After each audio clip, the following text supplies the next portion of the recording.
Namaste, my dear loving students. Me, Moti Prasad Podal from Joint School Family. As usual, today I am going to teach you social study of Standard 9, lesson 5.4. Today's topic is fundamental right. I think, my dear student, you have also seen my previous virtual class also, videos also. I think you have understood properly. If anything you have to understand, you have not understand, then you have to do phone to the or give us some suggestion, or you can phone to the Joint School Family. So, my dear loving students, first of all, I want to clear the meaning of fundamental right. What do we mean by fundamental right? First of all, what is the need of the fundamental right? Clear? Fundamental rights are the basic rights. Fundamental rights are the basic rights of human being, which are necessary to live a dignified life. So, my dear student, fundamental rights are the basic rights of human being. Fundamental rights are the basic rights of human being, which are necessary to live a dignified life. So, this fundamental right, really, if you will say, it is very important for us. The human rights that enable people to enjoy freedom, protection, respect, and chance to develop their personality, they are fundamental rights. The fundamental rights are guaranteed by the Constitution and safeguarded by the judiciary of the country. The fundamental rights, they have a very vital role in the overall development of an individual. The democratic countries have different fundamental rights. The present constitution of our country has added many fundamental rights. The present constitution of 2072, it also added many fundamental rights. In this sense, the present constitution seems to be more democratic. It seems to be more democratic than the previous constitution. The present constitution of Nepal included fundamental rights in part 3 from article 16 to 46. So, the fundamental rights is guaranteed by the present constitution are given below. There are so many articles, but today I am going to clear you about 6 or 7 rights. First of all, right to live with dignity. Every person shall have right to live a life with dignity. Every person shall have the right to live with dignity. No law shall be made to declare death penalty to anyone. Right to live with dignity. Every person shall have right to live with dignity. No law shall be made to declare death penalty to anyone. Second one, right to freedom. No person shall be deprived of his or her personal liberty except in accordance with law. No person shall be deprived of his or her personal liberty, freedom, except in accordance with law.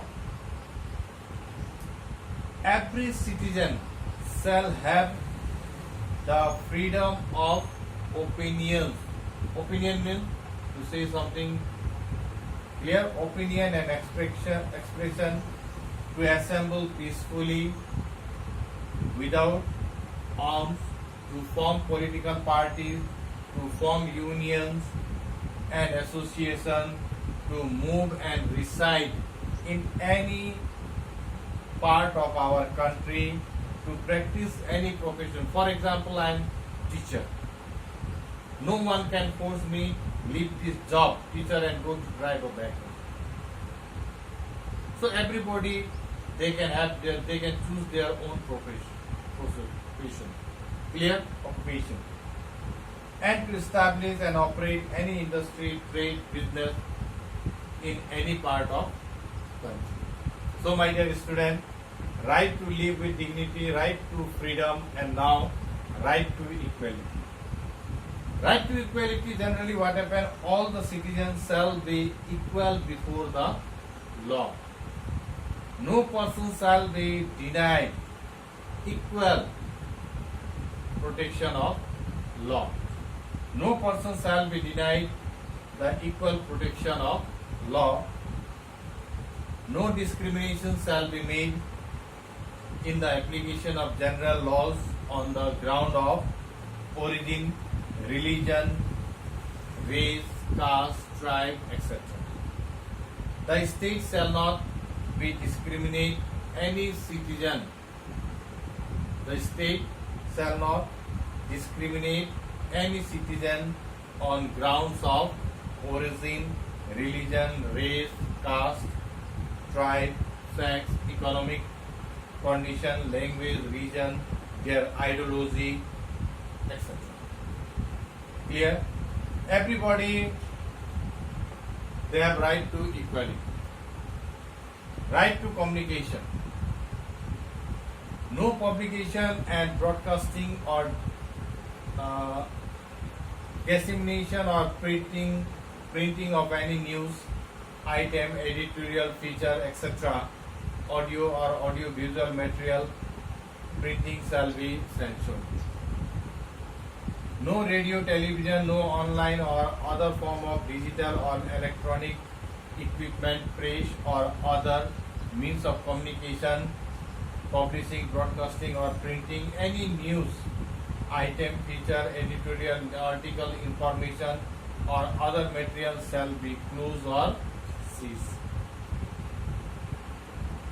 No means of communication including the press, electronic broadcasting and telephone shall be interrupted except in accordance with law.